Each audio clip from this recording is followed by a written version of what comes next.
할렐루야. 이 시간도 예배로 함께 하시는 혜림의 모든 성도님들, 주님의 가정들을 환영하고 축복합니다. 오늘도 함께 예배를 나누고 주님께 그렇게 우리의 마음을 올려드릴 수 있음에 참 기쁘고 감사한 마음입니다. 오늘도 각자의 자리에서 예배하실 때, 말씀을 들으실 때 주님의 은혜와 평강이 함께 하시기를 기도하겠습니다. 오늘 우리는 죽임의 골짜기라고 하는 제목을 가지고서 함께 말씀을 나누겠습니다.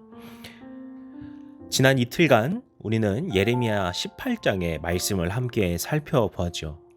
그래서 그 첫째 날에는 우리가 그 신실하신, 그 인내하시는 하나님의 사랑에 대해서 살펴보았습니다.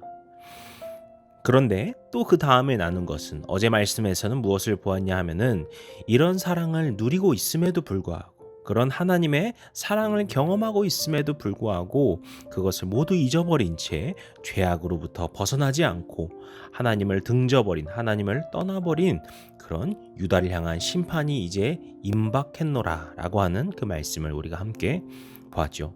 이제 오늘 우리가 가정예배를 통하여서 나눌 말씀은 그 다음으로 넘어가는 19장의 말씀인데요. 19장의 말씀에서는 이러한 하나님의 그 마음, 그 상황, 그 심판에 대하여서 유다에게 직접 가서 전할 것을 예레미야에게 말씀하십니다. 이제까지도 말씀을 전해왔던 예레미야이죠. 하지만 오늘은 조금 더 특별한 대상임을 알 수 있습니다. 바로 백성의 어른들, 그러니까 장로들이라고 할 수 있겠죠. 그리고 제사장의 어른들. 이것은 대제사장은 한 명이기 때문에 대제사장만을 말하는 것이 아니라 제사장 중에서도 좀 이렇게 나이가 있는, 오래된 그런 권위가 있는 분들에게 찾아가서 하나님의 말씀을 전하라 라는 것으로 볼 수 있겠습니다. 그런데 여기서 보시게 되면은 그들에게 어디에서 말을 전하는가 하면 보니까 흰놈의 아들 골짜기에서 이 말을 전하게 하십니다. 오늘 본문에도 나오고요. 우리가 이전에 이 예레미야서를 나누면서 이 흰놈의 아들 골짜기에 대해서 많이 살펴보았는데요. 이것은 바알을 비롯한 몰렉신을 또 포함한 여러 우상 숭배를 하는 아주 그 당시에 대표되는 장소였습니다. 그런데 백성의 어른들, 그러니까 장로들이죠. 장로들과 그 제사장의 어른들을 이곳에 데려와서 하나님의 말씀, 하나님께서 예레미야에게 주신 말씀을 전한다는 것은 어떤 의미일까요? 여기서 우리는 한 가지 중요한 사실을 알게 됩니다. 바로 이들이 이 흰놈의 아들 골짜기, 그러니까 그 우상 숭배를 만연하게 하던 그 장소에 대해서 이미 잘 알고 있다라는 것입니다. 하나님의 말씀을 온전히 전할 의무가 있던 장로들과 제사장들이 그 우상 숭배가 만연하고 있었던 그 장소에 대해서 이미 오래전부터 알고 있었다는 것이죠. 그런데 그것을 버젓이 냅두고 있었다라는 것이 오늘 말씀에서 드러나게 되는 것입니다. 물론 우리는 그 이유에 대해서 정확하게 알기는 어려울 것입니다. 정치적인 이득을 위해서 그랬을 수도 있고요. 아니면은 그것이 너무 오래전부터 이어져 와서 그것을 자연스럽게 생각했을지도 모르겠습니다. 아니면은 그것을 운영하는 대가로서 자신들에게 주어지는 어떤 이득이 있기 때문에 그들이 그것을 눈 감아줬다. 혹은 그럴 수도 있겠죠.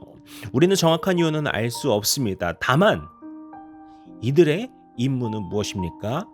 하나님의 백성을 대표하는 자들로서 분명히 단연코 이곳을 없애야 할, 막아야 할 의무가 있었다라는 것이죠. 그런데 그것을 전혀 하지 못했고 방관하고 있었고 혹은 어쩌면은 그것을 계속해서 용납하고 있었다라고 볼 수 있겠습니다. 그러한 그들의 심각한 죄성에 대한, 그 죄악에 대한 고발이 나오는 것이죠.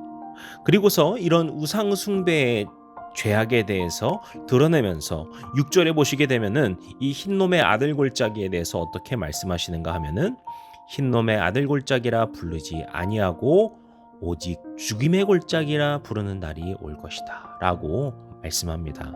이것이 무슨 의미입니까? 우리가 이전부터 예레미야서에서 계속해서 보아왔죠. 그 그 하나님의 멸망과 심판에 대한 선포이고 그것이 임박하였다라는 것이죠. 그래서 그들이 그곳에서 아무리 우상 숭배를 하면서 그들이 잘 살고 있다 여길지라도 그들의 최후는 무엇입니까? 바로 그것이 죽임의 골짜기가 되듯이 모두 죽임당하는 처참한 날이 올 것이라는 것을 말하고 있는 것이죠. 그리고 그러한 상황을 아주 상징적으로 보여주는 것이 10절에 나오는 그 옹기를 깨뜨리는 모습입니다. 앞서 1절을 보시게 되면은요, 하나님은 예레미야에게 토기장이의 옹기를 가져가라고 말씀하십니다. 토기장이는 지난 18장 말씀에서 보게 되면은 하나님의 마음을 예레미야에게 알려주시면서 하나의 비유로서 등장하는데요. 그때 하나님은 토기장이시고 이스라엘은 진흙이라는 말씀을 하셨습니다. 그리고 그 토기장이가 진흙을 자기 마음대로 다루고 만들 수 있는 것처럼 하나님께서 이스라엘을 그렇게 하실 권한이 있으시다라는 것을 18장 말씀에서 이야기하신 바가 있는데요.